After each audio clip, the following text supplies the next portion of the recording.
Un progetto ad Agrigento che coinvolge studenti e associazioni ambientaliste. Rafforzate stazioni e tenenze della Sicilia con 232 giovani militari che hanno concluso il corso. L'AIFA dice sì per la fascia 5-12 anni, ordinanza di Musumeci sulle mascherine, Novax si convince che è meglio vaccinarsi. Arriva il sostegno anche del senatore di Alternativa Mattia Cruccioli. Nella pagina sportiva parleremo di calcio, volley e degli arbitri agrigentini che avranno un campo tutto per loro.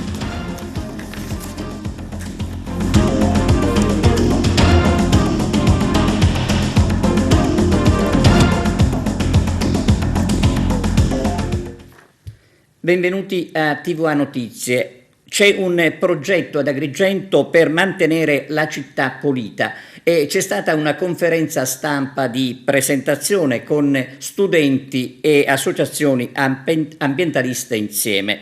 Ma quel che conta ovviamente è il risultato finale che deve impegnare molto il Comune. Il servizio di apertura di Arturo Cantella. Un'iniziativa, avete deciso di coinvolgere le associazioni ambientaliste e le scuole per cercare di migliorare anche l'aspetto della città, una città, sindaco, che purtroppo ultimamente continua a essere sempre più sporca, in particolare al centro storico. Sì, il sempre più sporca secondo me è un po' esagerato, però è vero, la città non è pulitissima, quindi stiamo cercando di coinvolgere, grazie ai dirigenti scolastici, tutti i ragazzi, cercare di inculcare loro un'educazione civica, un senso del decoro urbano, le problematiche ambientali e grazie anche all'intervento dell'associazione di volontariato, Lega Ambiente, Mare Amico eccetera, non voglio tralasciare altri nomi, però sono tanti, che si muoveranno in simbiosi con le scuole. C'è un programma, si andrà per le classi oppure nei teatri delle scuole o negli spazi aperti, verranno anche impartite delle lezioni tra virgolette, anche proiettati dei filmati, tutto per far sì che finalmente siano i giovani, i nostri ragazzi, i nostri figli e i nostri nipoti a inculcare un senso di educazione civica ai più grandi. L'ultimo 19 novembre l'amministrazione ci ha convocato a dirigenti scolastici per presentarci questa attività Agrigento Pulita. Abbiamo avuto un incontro sia con i rappresentanti del Comune ma anche con le associazioni ambientali del territorio. Il sindaco ha avuto la possibilità di presentarci quello che vogliono fare, insomma, le attività che vogliono portare avanti. Abbiamo preso contatti immediatamente con le associazioni, abbiamo deciso quali associazioni dovevano interagire con le istituzioni scolastiche. Oggi siamo qua proprio per definire il tutto, l'Istituto Quasimodo comunque si è già organizzato in merito e se questo andrà avanti, insomma, il 15 dicembre inizieremo le attività con le due associazioni con cui è associato l'Istituto Quasimodo, Mare Vivo e il FAI Giovane. Noi di Mare Vivo ci occupiamo sempre di educazione ambientale nelle scuole e siamo molto contenti di essere stati coinvolti in questa iniziativa favolosa. Ci occuperemo chiaramente di sensibilizzare i bambini nelle tematiche che riguardano i rifiuti che vengono abbandonati purtroppo in città, che poi vengono convogliati al mare, e quindi ci occuperemo di questo aspetto, educare i bambini all'educazione ambientale in città per proteggere anche i nostri mari. In quanto FAI siamo da sempre sensibili all'educare le nuove generazioni, alla bellezza, all'arte e alla valorizzazione del territorio. Le manifestazioni che si tengono nel corso degli anni per quanto riguardano le scuole, per quanto riguardano le giornate FAI di primavera, sono mirate per sensibilizzare i giovani e le nuove generazioni a mantenere pulite e ad apprezzare gli ambienti a loro circostanti. Con Agrigento Pulita aderiremo e faremo in modo di far vedere tutto il lavoro fatto dal FAI in questi anni e soprattutto cercheremo di spronare le nuove generazioni a continuare tutto questo lavoro e a mantenere pulita la nostra città. Siamo state coinvolte dall'Istituto Comprensivo Essaneto, faremo il nostro laboratorio di sensibilizzazione alla scuola Castagnolo. Quello che vorremmo fare noi, sappiamo già che i bambini sono sensibili alla tematica dell'inquinamento e dell'ambiente, vorremmo attraverso i bambini sensibilizzare gli adulti, quindi noi sappiamo quanto i bambini già sappiano tantissimo riguardo a certe tematiche, adesso è passare all'azione, quindi coinvolgere gli adulti attraverso di loro e far capire che in realtà sono gli adulti che inquinano il mondo. Un importante incontro oggi, anche il vostro istituto è coinvolto. Sì, l'Istituto Rita Levi Montalcini partecipa con entusiasmo a questa iniziativa proposta dall'amministrazione comunale di Agrigento con in testa il sindaco Franco Miccichè, per dare un segnale forte alla città, per far sì che questa città sia sempre più vivibile e diventi veramente un luogo di attrazione, considerata la millenaria storia che ha Agrigento. Quindi parte anche dalle scuole questo progetto relativo alla pulizia di Agrigento, tant'è che il progetto viene intitolato Agrigento Pulita. Quindi credo che il messaggio diventa veramente estremamente fondamentale, perché dalla scuola, che rappresenta le fondamenta della società, possa partire questo messaggio forte per tutta la cittadinanza. L'Istituto Comprensivo Essaneto quindi è stato coinvolto, abbiamo avuto una prima riunione con le associazioni ambientaliste, con il sindaco, con l'assessore, e adesso porteremo avanti questo progetto, questa iniziativa Agrigento Pulita. Ritengo che sia molto importante perché si parte dalle scuole, perché nelle scuole che si formano i futuri cittadini, nella speranza che il messaggio possa anche passare alle famiglie. Quindi l'educazione ambientale per noi è fondamentale, è inserita nel piano dell'offerta formativa ed è trasversale a tutte le discipline. Assessore, oggi un'importante iniziativa nell'ambito dell'educazione ambientale, avete deciso di coinvolgere il mondo delle scuole. Ecco, fattivamente come avverrà la procedura? Beh, oltre alle scuole abbiamo chiesto anche la collaborazione di varie associazioni e dell'impresa che attualmente gestisce il servizio di igiene urbana qui ad Agrigento. Devo dire che hanno risposto molto positivamente. Diciamo che l'iniziativa si svolgerà coinvolgendo i ragazzi delle nostre scuole, andremo lì anche direttamente e faremo anche delle proiezioni, faremo anche dei corsi relativamente alla corretta differenziazione dei rifiuti, sull'importanza del riciclo e su quello che ne comporta in termini ambientali. Pensate di fare anche una campagna stampa? Campagna stampa, questo ora lo vedremo, ma sicuramente ci sarà anche questo. Abbiamo anche altre iniziative in itinere che man mano andremo dicendo. Comunque la città presenta sempre tantissime negatività nei confronti del ritiro, in particolare nelle zone del centro storico ci arrivano in continuazione lamentele. Ecco, in questo senso siete fortemente carenti. Sì, effettivamente ci sono delle lamentele e su questo stiamo cercando di apportare gli opportuni variazioni e miglioramenti anche con l'ausilio dell'impresa. Sotto questo profilo stiamo anche cercando ci riusciremo, penso entro la fine dell'anno o i prossimi dell'anno nuovo, di dotare la città di tutta una serie di telecamere e di videosorveglianze sparse in tutti i punti. Sì, abbiamo aderito volentieri a questa iniziativa perché come istituto abbiamo sempre creduto nell'importanza dell'educazione civica e soprattutto una delle tematiche dell'educazione civica è proprio il rispetto dell'ambiente, lo sviluppo sostenibile e quindi riteniamo che questa iniziativa permetta ai ragazzi di concretizzare e di realizzare attivamente attività appunto di rispetto dell'ambiente. Il vostro istituto con quale associazione è abbinata?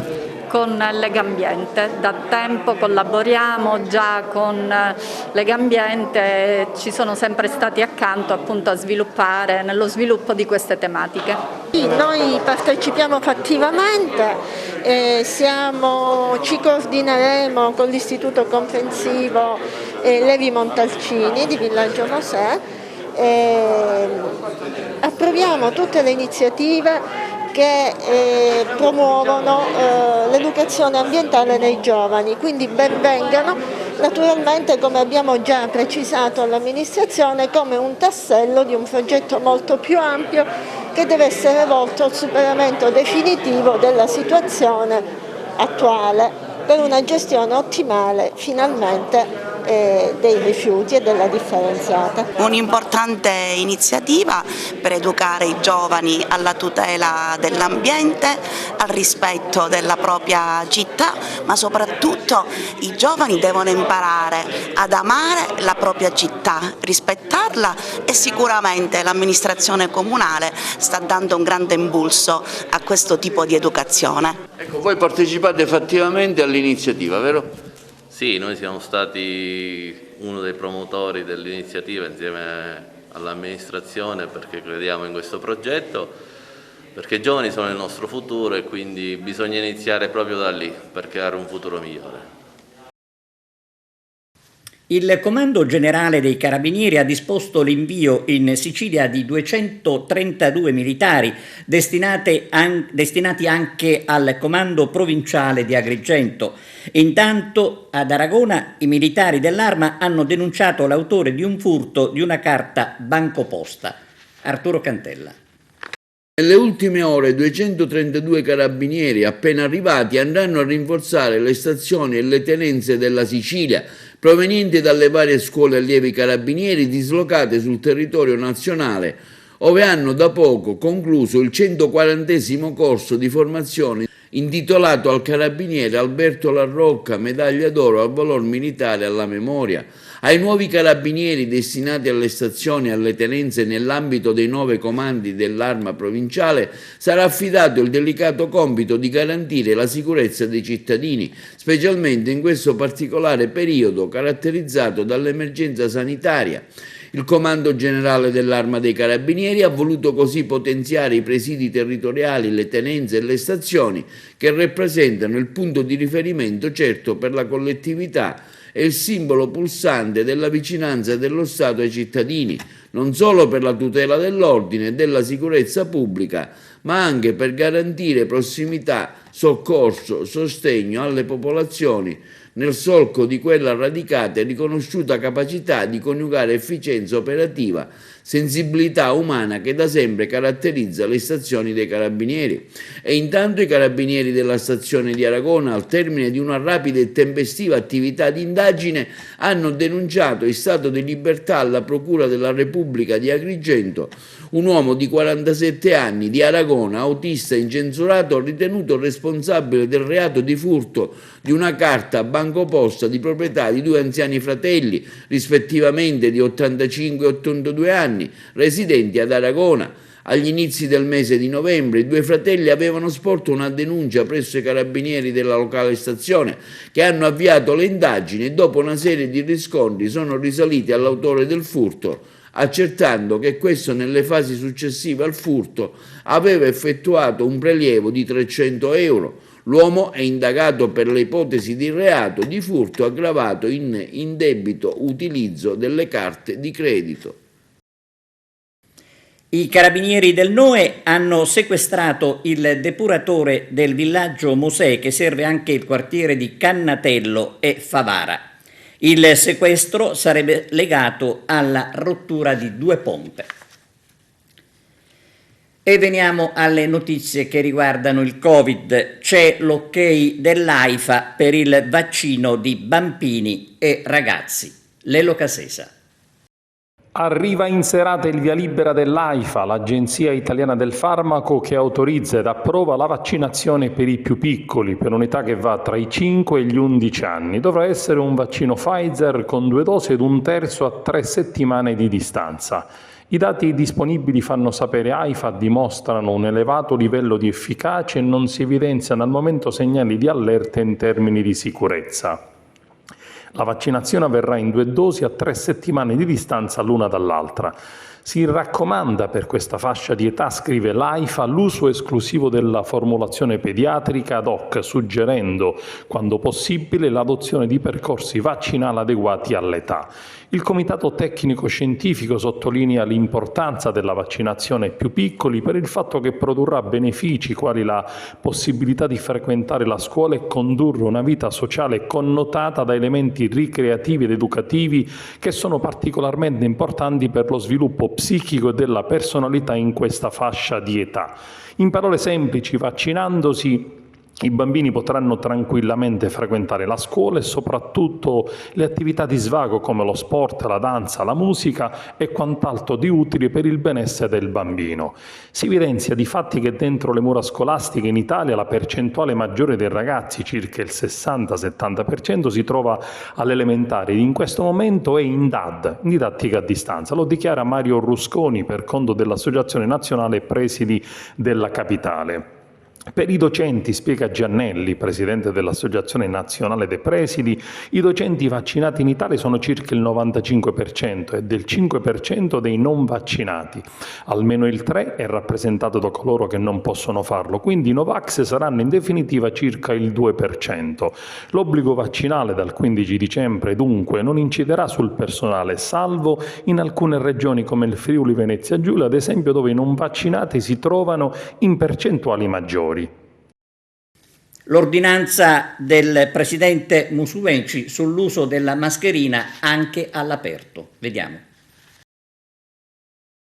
In Sicilia per chi ha dai 12 anni in su scatta adesso l'obbligo di mascherina anche all'aperto, tampone obbligatorio nei porti, negli aeroporti, nelle isole, nuove disposizioni per i migranti che al termine del periodo di quarantena saranno sottoposti all'obbligo del tampone molecolare. I provvedimenti saranno validi fino al prossimo 31 dicembre 2021. Abbiamo adottato ulteriori misure restrittive per gli arrivi, per chi negli aeroporti siciliani arriva dall'Egitto, dalla Turchia, da Israele, oltre che naturalmente dal Sudafrica, e poi l'obbligo della mascherina per chi ha già compiuto 12 anni nei luoghi all'aperto, e inoltre abbiamo per i migranti previsto dopo la quarantena l'ultima verifica, che non sarà più con il tampone rapido ma con il tampone molecolare. La linea adottata nell'ordinanza del presidente della regione, commenta il sindaco Leoluca Orlando,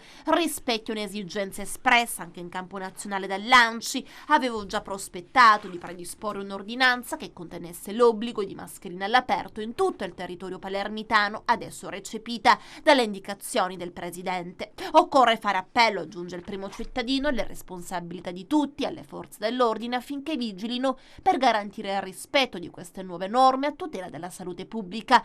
Ulteriori dettagli legati ai controlli di città saranno forniti nei prossimi giorni anche a seguito delle interlocuzioni con il Comitato per l'Ordine e la Sicurezza. L'ordinanza punta ad assicurare un'adeguata sorveglianza epidemiologica in tutte le province dell'isola. Per farlo il Dipartimento per la Pianificazione Strategica e il Dipartimento per le Attività Sanitarie, Osservatorio Epidemiologico, DASOE, dell'Assessorato della Salute eseguiranno una ricognizione dei laboratori siciliani in grado di sequenziare le varianti del virus e ne coordineranno l'attività con l'obiettivo di aumentare progressivamente il numero dei tamponi sequenziati in Sicilia. Circa 10 giorni fa ho espresso una valutazione che naturalmente è personale, è quella del governo della Sicilia, di essere favorevole all'obbligo vaccinale inteso in una cornice di prevenzione, perché prevenire è sempre meglio che curare. Ho la paura che, non avendo dati particolarmente allarmanti in Italia rispetto ad altri paesi europei, si stia prendendo troppo tempo. È facile immaginare come la variante del Sudafrica, la chiamiamo così, abbia non una virulenza particolare, dice il mondo della scienza, ma appaia particolarmente veloce. Il che significa che noi potremmo trovarci nel contesto di una diffusione del contagio, una diffusione assai rapida, che poi ci costringerebbe ad adottare misure restrittive in una condizione di particolare emergenza. Abbiamo la necessità di preservare questa stagione non solo per le feste natalizie, ma anche perché il tessuto imprenditoriale, parlo della mia terra, ma potrei parlare complessivamente dell'Italia e credo che non cambierebbe il discorso per altri paesi europei, non potrebbe più sopportare una ulteriore chiusura. Io sono convinto che nell'area Novax ci sia una fascia di cittadini non cosiddetti irriducibili, cioè di persone che magari per timore, per non sufficiente informazione, dimostrano ancora di restare diffidenti di fronte al vaccino. Io credo che potremmo, con un provvedimento drastico, restrittivo, potremmo recuperare una larga fascia dei cittadini indecisi. Peraltro ogni giorno i dati ospedalieri dimostrano come l'80% di chi è ricoverato per Covid o in terapia intensiva o in corsia non ha fatto il vaccino. E una notizia piuttosto interessante arriva da Treviso. Finito in terapia intensiva per Covid, un leader dei Novax ci ripensa e decide di vaccinarsi, anzi invita tutti gli altri a farlo. E dopo questo periodo, ha detto l'uomo, ho un'altra visione del mondo e mi vaccinerò. Un importante accordo è stato raggiunto tra la regione siciliana e Amazon. Vediamo. Un accordo è stato siglato tra la regione siciliana e Amazon, diretto alle piccole e medie imprese siciliane, al fine di operare nel commercio online e nell'internazionalizzazione. I contenuti sono stati presentati a Palazzo d'Orlean a Palermo dall'assessore alle attività produttive Mimmo Turano. Nel corso dell'incontro sono intervenuti anche Giosafat Riganò dell'Ufficio Coordinamento Promozione del Made in Italy dell'agenzia ICE e Piero Crivellaro della politica di Amazon Italia. Il nostro obiettivo non è soltanto quello di permettere alle imprese siciliane di commercializzare i loro prodotti con i canali dell'e-commerce, ma è quello di avere la finestra col banner Sicilia. Questo che significa che l'utente finale sarà attratto dalla Sicilia stessa e li troverà tutte le imprese siciliane. Io penso che l'immagine della Sicilia sia molto riqualificata nell'ultimo periodo e sia un valore aggiunto. Non a caso nelle fiere tradizionali che facciamo lo stand della Sicilia assieme a quello della Toscana sono gli stand più visitati. L'obiettivo è quello di trasferire questa esperienza sui canali online. Sì, credo che sia una grande opportunità per tutte le imprese siciliane, c'è grande materiale, ci sono grandi prodotti, c'è grande interesse all'estero di tutta questa produzione che avviene nella regione, quindi penso che oggi con grande lungimiranza sia l'assessore che il presidente hanno siglato questo accordo che porterà nuove imprese a vendere online i loro prodotti, quindi molto positivo e grandi opportunità per il domani. La mia vetrina è nata quasi un anno fa, un poco più di un anno fa, è stato un lavoro all'inizio intenso dal punto di vista delle ore spese per capire come funzionava, ma il programma Accelera con Amazon ti dà una mano straordinaria da questo punto di vista. I risultati sono visti immediatamente e speriamo di chiudere anche il 2021 con una crescita importante. 2 milioni di euro per il Natale ed è polemica a Messina. Stanno lievitando come il panettone le spese che il Comune vuole destinare per la realizzazione delle attività natalizie. Tutto giusto e tutto sacrosanto, se non fosse che sono fondi attinti dal POC Metro. Cos'è il POC Metro? Spieghiamolo ai cittadini. Il POC Metro è una quantità di risorse pari a 7 milioni e mezzo di euro a sostegno delle piccole imprese che dovrebbero essere destinate per attività infrastrutturale. Che significa attività infrastrutturale? Lo facciamo semplice, che se noi a casa avessimo uno stipendio di 1,5 milioni di 1.500 euro, ma al tempo stesso abbiamo un buco sul tetto della casa, è come se noi andassimo a decidere di spenderci 1.500 euro per fare una bella cena con gli amici mentre a casa continuerebbe a piovere. Questa è la logica che la Giunta sta utilizzando, impiegando soldi della Comunità Europea per fare feste e festini, zampogne e zampognari nelle città di Messina. Si aiuta l'economia locale in questo modo, senz'altro non attingendo ai fondi che servono per l'infrastrutturazione del Comune, quindi si usano le risorse di bilancio. Stiamo toccando i soldi del futuro dei messinesi, dei figli e dei nostri figli per fare feste oggi. Un'amministrazione seria tocca i soldi dell'oggi per fare le feste dell'oggi, non i soldi del domani facendo le feste dell'oggi. E poiché si dimette il sindaco a febbraio, questo incremento di risorse a ridosso delle elezioni inizia a diventare preoccupante per il futuro dei cittadini. Ecco perché ho fatto le interrogazioni e chiedere perché nel giro di 15 giorni queste risorse moltiplicano. Guardate ragazzi che sono 700.000 euro in più rispetto a 15 giorni fa. Cosa succede con questi 700.000 euro in più? Cosa succede? I cittadini devono sapere chiaramente che tipo di feste per 700.000 euro stanno avendo da parte del Comune. Ecco perché un'interrogazione. Altra interrogazione, parliamo dei fondi POC Metro. I fondi POC Metro sono dei fondi che servono anche a realizzare una grande piattaforma digitale per aiutare le attività di imprese messinesi, attività e imprese commerciali messinesi. Si chiama Brand Messina.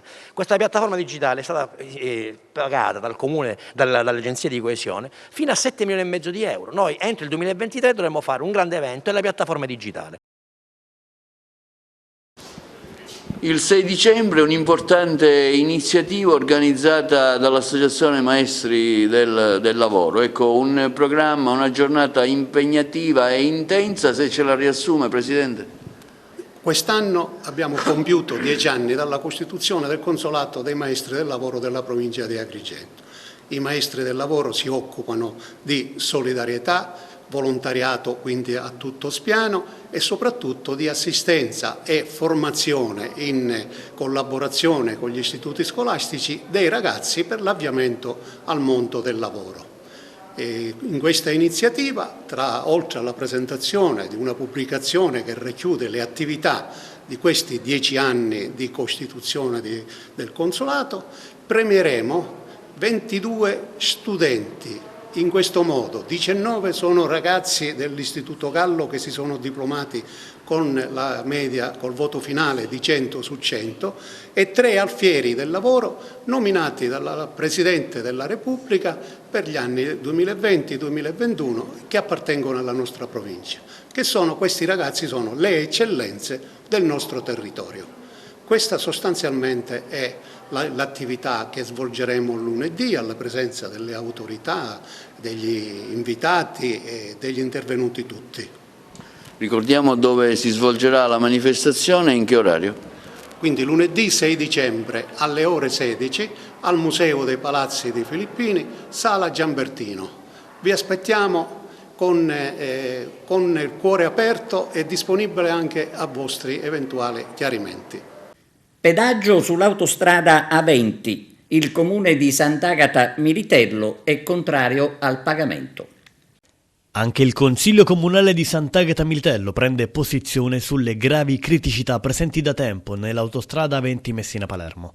Il civico consesso sant'agatese ha approvato all'unanimità una mozione presentata dalla consigliera Melinda Recupero, avente ad oggetto la richiesta di esonero o riduzione del pagamento del pedaggio nel tratto Sant'Agata Militello-Messina. Secondo il documento è opportuno sospendere il pagamento del pedaggio in attesa che vengano ultimati i lavori e superate le varie criticità che penalizzano da tempo gli utenti costretti a percorrere diversi chilometri con il limite di velocità di 60 km/h. La mozione ha tratto spunto dall'atto di indirizzo contenuto in una precedente mozione presentata a Patti lo scorso mese di giugno dagli allora consiglieri comunali Giacomo Prinzi e Giovanni Di Santo, anch'essa approvata all'unanimità. Una questione quanto mai attuale in quanto, evidenzia il consigliere Melinda Recupero, notorie sono le criticità che interessano il tratto autostradale Messina-Palermo, ancora oggi interessato da numerosi cantieri che comportano restringimenti, deviazioni e doppi sensi di circolazione, con ciò causando enormi disagi ai conducenti. Il tutto, prosegue la consigliera, in assenza di un adeguamento del corrispettivo richiesto quale pedaggio autostradale, ragion per cui la sospensione o riduzione del pedaggio medesimo rappresenterebbe una compensazione minima ma necessaria rispetto al significativo peggioramento della qualità del servizio reso all'utenza dall'ente gestore. Ovviamente, continua la firmataria della mozione, il Comune di Sant'Agata non ha potere di intervenire direttamente, ma di concerto con tutti gli altri comuni interessati da uno svincolo nel tratto autostradale in questione, attraverso un'azione condivisa, potrebbero sicuramente essere da sprone al consorzio autostradale a richiedere formalmente a quest'ultimo l'esonero momentaneo del pagamento del pedaggio. Ringrazio il Consiglio Comunale, conclude la consigliera Recupero, per la sensibilità dimostrata nell'approvare la mozione e mi auguro che l'amministrazione si attivi quanto prima nel dare seguito all'atto di indirizzo ivi contenuto. Finalmente a Fontanelle sono arrivati gli operai per riparare il guasto che da mesi è stato causa di gravi pericoli e soprattutto per la circolazione stradale dalle parti di Via Unità d'Italia. Visto il notevole ritardo con il quale si è intervenuto, c'è da augurarsi che adesso il problema sia risolto definitivamente. Per sollecitare l'arrivo degli operai nei giorni scorsi, il comitato di quartiere Fontanelle Insieme aveva scritto al prefetto di Agrigento. Le televisioni locali al centro della finanziaria. A difendere la voce delle TV libere anche il senatore di Alternativa Mattia Crucioli. Ascoltiamo il direttore di TVA Arturo Cantella e poi il senatore. Continuano le prese di posizione da parte di alcuni esponenti politici a sostegno delle TV locali e contro lo scellerato DPR 146-17 che destina milioni di risorse pubbliche solo a un numero ristretto di emittenti televisive.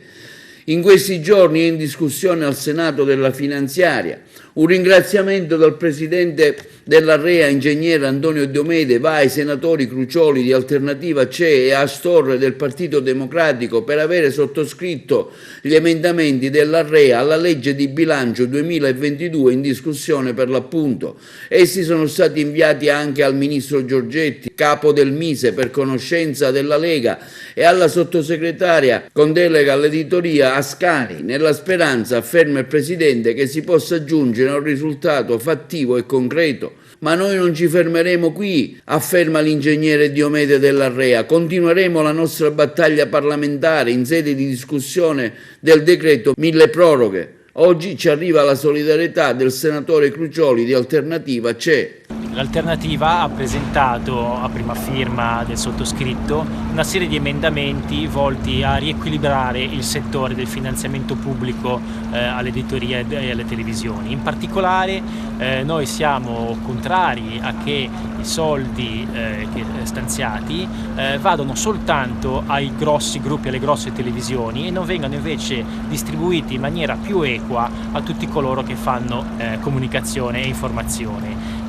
Il sistema attuale consente sostanzialmente una sorta di monopolio e quindi è anche molto più facile imbrigliare l'informazione all'interno delle volontà di chi distribuisce questi soldi, ovvero del governo.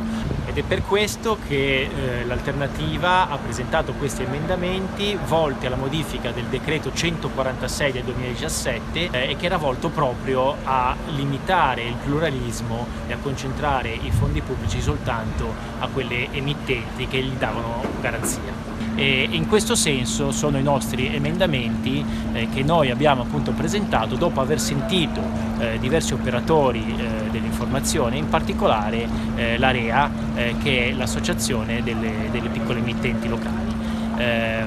Adesso io sono in commissione, discuteremo appunto in Commissione Finanze, che unitamente a quella del bilancio si occupa appunto di questi aspetti, e difenderò questi emendamenti. E adesso la pausa per la pubblicità, a tra poco, insieme.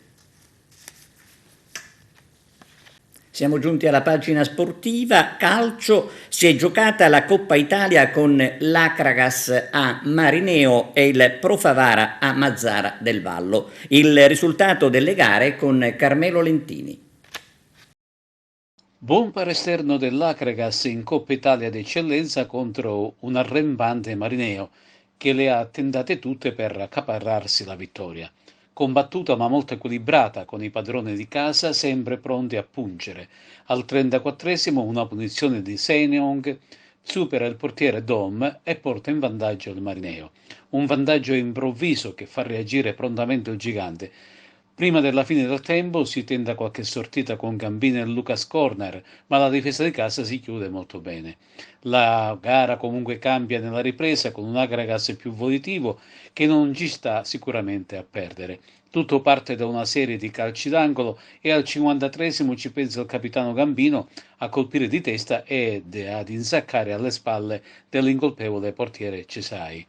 La gara si innervosisce, il Marineo vuole agguantare la vittoria e commette qualche fallo di troppo. Così per doppio giallo veniva espulso Colley del Marineo appena entrato nella ripresa. Il ritorno adesso è programmato ad Agrigento per il 15 dicembre. Nell'altra sfida di Coppa il Mazzara ha invece espugnato il campo del Pro Favara. Infatti il gol che decide la gara e arriva in pieno recupero esattamente al 91esimo con Melia. Una gara che si presentava abbastanza equilibrata, ma con la linea avanzata favarese che sbagliava sotto porta diverse occasioni propizie. Il Mazzara badava a contenere le folate offensive avversarie, trincerandosi nella propria metà campo e ripartendo in contropiede. Però, come spesso purtroppo succede nel calcio, a forza di sbagliare diverse conclusioni, alla fine si finisce per subire. Ed è così che a tempo scaduto e in pieno recupero un'imbucata di Guaiana mette nelle condizioni Melia di battere il portiere favarese con un forte diagonale. Adesso il Pro Favara si gioca la qualificazione il prossimo 15 dicembre sul campo del Nino Vaccara. Mister, un tempo per parte molto meglio l'Akragas nella ripresa, è mancata la vittoria oggi? No, non è mancata la vittoria, è stata una partita, come ben detto tu, è stato un primo tempo che non abbiamo avuto lo stesso approccio che abbiamo avuto le altre partite. Questo ci deve far riflettere, dove se veramente l'Akragas vuole arrivare a degli obiettivi importanti, gli approcci devono essere tutti quanti allo stesso modo. Non mi è piaciuto questo atteggiamento, i ragazzi sanno cosa penso io. Secondo tempo, naturalmente, alzando il ritmo viene fuori l'Akragas, ma questa è una cosa ovvia, quindi le partite vanno prese tutte allo stesso modo. Che risposta hai avuto da chi finora ha giocato meno? No, le risposte sono positive, ripeto, questa è una squadra che se alza i ritmi di gioco e ha l'attenzione giusta sin dal primo minuto può dire la sua, ma se pensiamo che siamo diventati dei fenomeni, questo qua è un atteggiamento che a me non va, non mi è mai piaciuto. Domenica arriva la Parma Valle Saneto, una gara da non sottovalutare. Non la puoi sottovalutare per tanti aspetti, prima di tutto perché la Parma la settimana scorsa ha perso e quindi verrà col dente avvelenato. E seconda cosa, noi veniamo da una prestazione non brillante dove dobbiamo dare delle risposte.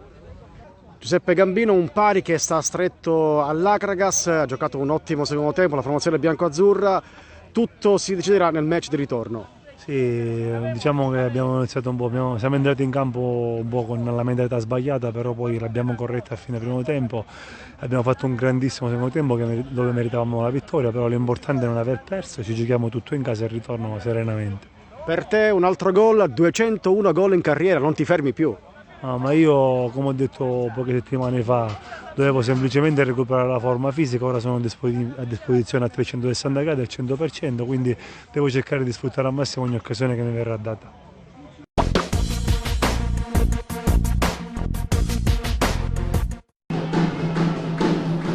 Palla in avanti ancora per Palma, c'è Furina che prova il destro, troppo velleitario.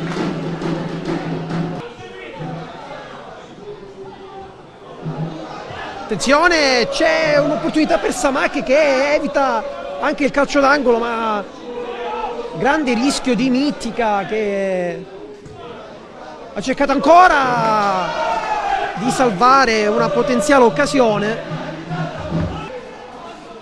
Surè si getta in avanti il numero 7 per Samacche che cerca ancora un triangolo, la palla rimane lì, Samacche, Surè il sinistro e c'è il gol del Licata.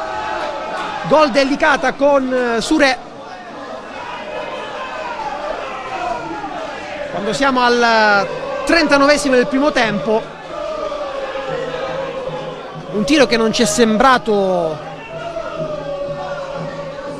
molto evidente, inserimento per Currò, Piscopo capisce bene la situazione, attenzione, il rende riparte subito in contropiede con Palma che si trova davanti a Boschella, va a sinistro, la finta e perde l'attimo buono Palma per fare male a Licata.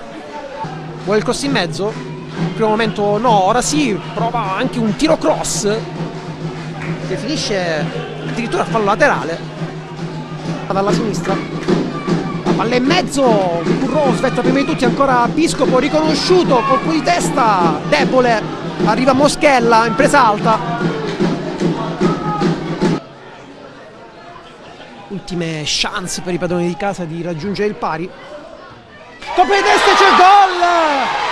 il gol di Mirabelli sul primo palo di testa, segnato l'1-1 per il Render.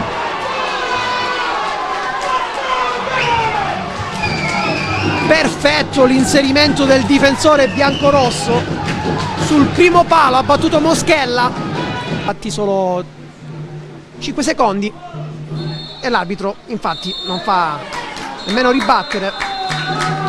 Rendelicata finisce 1-1, un punto ciascuno per le due compagini. Sconfitta al Pala Moncada per la SEAP Dalli Cartillo Aragona. Arturo Cantella.